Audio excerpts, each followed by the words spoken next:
Hello fans, welcome back to the new video guys and my YouTube channel. Today fan we are going to talk about guys Realme phone device developer mode option setting and how to enable in Realme phone device. Fans, you want to enable your developer mode options and how to enable it today I will show you in this video.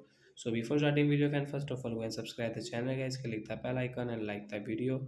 So friends, now let's see how can we enable developer mode option in Realme phone device.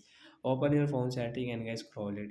Hence you can see this type of settings. So first of all guys, you will have to click on about device and guys again scroll. So friends, you can see this type of settings. So how can you enable your developer mode option? Friends, click on this vision setting and guys you can see your builder number. So it's one tap, two tap, three, and friends you can see again one, two, three, four, and again one. So as now we are developer. So as you can see the developer mode will enable and how can you see and how can you check guys now we are developer. Open your phone setting and guys scroll it. Friends, you can see your phone system setting as tap here, and friends again scroll. Friends, you can see this developer option setting as tap here, and when you can use guys your developer mode setting in your Realme phone from here guys. So like that guys, we can enable developer mode setting and guys we can use it. So that's it guys, thanks for watching the video. Bye bye friends.